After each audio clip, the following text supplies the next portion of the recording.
बीवियों की बेवफाई, चर्चा चारों ओर छाई।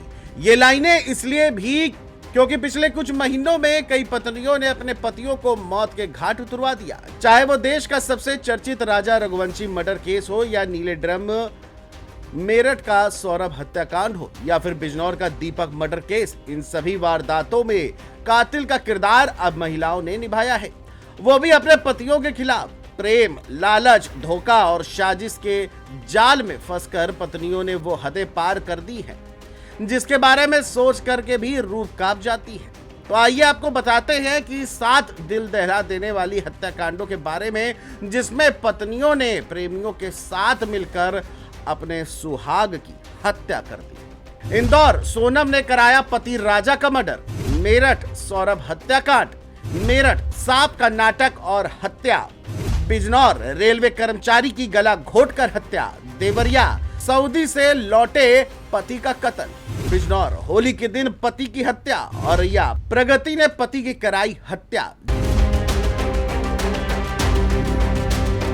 तो सबसे पहले बात करते हैं सबसे चर्चित राजा रघुवंशी मर्डर केस की। इंदौर के रहने वाले राजा रघुवंशी की लाश 2 जून को मेघालय के मशहूर वेई साव डांग झरने के पास एक गहरी खाई में मिली थी। वो अपनी नई नवेली पत्नी सोनम के साथ हनीमून पर गए थे, लेकिन इस सफर का अंत बेहद खौफनाक रहा। अब मेघालय पुलिस ने खुलासा किया है कि राजा की हत्या उसी की पत्नी सोनम ने अपने प्रेमी राज कुशवाहा के साथ मिलकर करवाई थी। घटना के 9 दिन बाद सोनम यूपी के गाजीपुर में पकड़ी गई और उससे पूछताछ जारी है। इस साल 3 मार्च को मेरठ की मुस्कान ने अपने प्रेमी साहिल के साथ मिलकर अपने पति सौरभ की हत्या कर दी थी। दोनों ने मिलकर सौरभ के शव को कई टुकड़ों में काटा और उन्हें नीले ड्रम में सीमेंट के साथ बंद कर दिया था। इसके बाद मुस्कान और साहिल घूमने निकल गए। जब वे लौटे तब इस हत्या का खुलासा हुआ। फिलहाल मुस्कान और साहिल दोनों सलाखों के पीछे हैं। मेरठ में एक और चौंकाने वाला मामला सामने आया जब अमित कुमार की हत्या उसकी पत्नी रविता ने अपने प्रेमी अमरदीप के साथ मिलकर की थी। हत्या को हादसा दिखाने के लिए रविता ने अमित के शव के पास सांप रख दिया और कहा कि उसकी मौत सांप के काटने से हुई है, लेकिन पोस्टमार्टम रिपोर्ट में सच छिप न सका और जांच में सारी पोल खुल गई कि रविता और अमरदीप ने मिलकर अमित की गला घोटकर हत्या की थी। रेलवे में काम करने वाले दीपक कुमार की संदिग्ध परिस्थितियों में मौत हुई थी। उसकी पत्नी शिवानी ने दावा किया कि उसे हार्ट अटैक आया था, लेकिन दीपक के परिवार ने पोस्टमार्टम की मांग की। जब जांच हुई तो पता चला कि दीपक की हत्या गला दबाने से हुई थी और इस हत्याकांड में कोई और नहीं बल्कि उसकी पत्नी ही शामिल थी।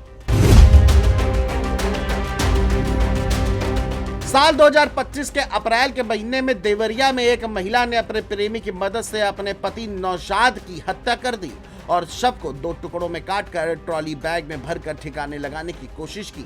नौशाद सऊदी से भारत लौटा था, लेकिन 10 दिन बाद ही उसकी पत्नी ने प्रेमी की मदद से मिलकर उसे मौत के घाट उतार दिया। 13 मार्च को होली के दिन मकरेंद्र बाजार गया लेकिन वापस नहीं लौटा। उसकी पत्नी पारुल ने अपने प्रेमी विनीत के साथ मिलकर उसकी हत्या करवा दी। 15 मार्च को मकरेंद्र का शव अमरोहा में मिला था। पुलिस ने कॉल डिटेल निकाली तो पता चला कि पारुल संभल के रहने वाले ऑर्केस्ट्रा गायक विनीत शर्मा से लगातार संपर्क में थी। पुलिस ने पारुल और विनीत को हिरासत में लेकर पूछताछ की तो पूरी साजिश सामने आ गई। औरैया में शादी के 15वें दिन ही दुल्हन प्रगति ने अपने पति दिलीप की हत्या करवा दी। उसने प्रेमी अनुराग के साथ मिलकर शूटर को सुपारी दी। पुलिस के मुताबिक पत्नी ने शादी और मुंह दिखाई में मिले पैसे और गहने बेचकर 1 लाख रुपए शूटर को एडवांस दिए। पुलिस ने 24 मार्च को इस हत्याकांड का खुलासा किया। पुलिस ने आरोपी पत्नी प्रगति यादव, उसके प्रेमी अनुराग यादव और सुपारी किलर रामजी नागर को गिरफ्तार कर जेल भेज दिया है। तो ये कुछ ऐसी बेवफा और कातिल पत्नियां हैं जिन्होंने सिर्फ आशिकी के चक्कर में किसी के भाई तो किसी के बेटे को मौत के घाट उतारते समय एक बार भी नहीं सोचा। सवाल उठता है आखिर ऐसा क्यों हुआ, जिसके लिए जेएमडी न्यूज ने साइकोलॉजिस्ट के स्पेशलिस्ट डॉक्टर नरेश चंद्रा से भी जानकारी ली। क्या कुछ कहना है उनका, सुनिए। देखिए, आजकल जो लड़के लड़की शादियां करते हैं तो दुर्भाग्यवश वो पर्याप्त विचार विमर्श नहीं करते हैं। कई केसेस में लड़के लड़कियां अपनी तरफ से ही निर्णय ले लेते हैं और बहुत छोटी सी एक्सरसाइज करने के बाद ही शादी के बंधन में बंध जाते हैं और थोड़े ही दिन में उनको आभास होने लगता है कि जिस उद्देश्य के लिए हमने शादी की थी वो उस उद्देश्य की हमारी पूर्ति नहीं हुई और वो ऐसा सोचने लगते हैं कि एक दूसरे से हमें छुटकारा मिल जाए और सोशल मीडिया के माध्यम से, फिल्म के माध्यम से तमाम ऐसे आइडिया उनको मिल जाते हैं जिससे कि वो एक दूसरे को अपने रास्ते से हटाने के लिए प्रयासरत हो जाते हैं।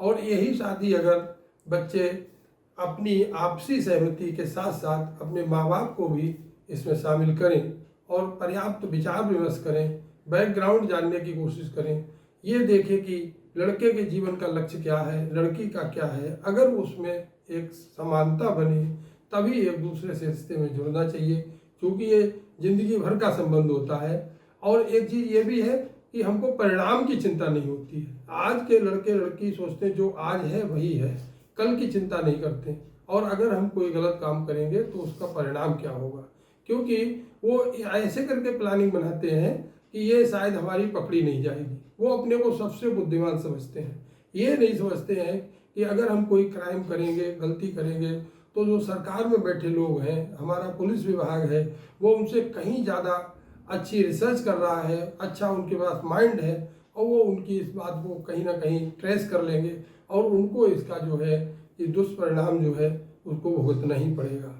और इसमें एक चीज़ और ये होती है, कई केसेस में बच्चे मम्मी पापा के ऊपर छोड़ देते हैं कि भाई आप लोग रिश्ता तय कर दीजिए, तो उसमें कुछ माँ बाप भी कुछ तथ्यों को छिपा लेते हैं। जैसे कि अगर लड़की कहती है कि नहीं भाई हमको वहाँ शादी नहीं करनी है, तो उस तथ्य को छिपा के उसकी मर्जी के बिना भी कई बार शादी कर देते हैं, तो ये भी लड़की के मन में भाव बना रहता है और कहीं ना कहीं वो उसके अंदर अगर उसे संतुष्टि नहीं मिलती है रिश्ते के अंदर, तो कई बार वो भी ऐसा कदम उठाने के लिए सोचने लगती है कि अगर हम लड़के को रास्ते से हटा देंगे तो शायद हम अच्छा जीवन जी सकते हैं, जो कि एक तरीके से उसकी गलतफहमी ही है। गलत तरीके से अगर लड़के को नुकसान पहुंचा के या उसका मर्डर करके कोई भी खुश नहीं रह सकता है, ये बात समझने की जरूरत है। धन्यवाद। बहरहाल अब देखना यह होगा कि काम, लाभ और लोभ के चक्कर में फंसी ये कातिल पत्नियां को लेकर आखिर को क्या बैठे। बहरहाल सबसे बड़ा सवाल यह है कि काम, लाभ और लोभ, बहरहाल सवाल यह है कि आशिकी और इश्कबाजी के चक्कर में पड़ी आखिरकार इन कातिल पत्नियों के लिए कोई नया कानून बनता है या इस तरह से मर्दों की पूरी फौज ही खत्म हो जाएगी। Desk report, JMD news.